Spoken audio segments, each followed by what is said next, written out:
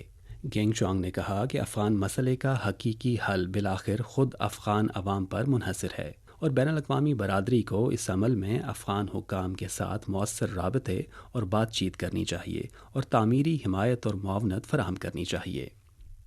مقامی وقت کے مطابق 29 دسمبر کو اقوام متحدہ کی سلامتی کونسل نے فلسطین اور اسرائیل کی موجودہ صورتحال پر تبادلہ خیال کے لیے ایک ہنگامی اجلاس منعقد کیا۔ اقوام متحدہ میں چین کے نائب مستقل مندوب گینگ شوانگ نے اپنی تقریر میں غزہ میں انسانی امداد کی محفوظ اور بلا روک ٹوک رسائی کو یقینی بنانے کے لیے جلد از جلد متعلقہ میکانزم کے قیام کا مطالبہ کیا، اور فلسطین اسرائیل مذاکرات کی جلد از جلد بحالی کی حمایت کا اظہار کیا۔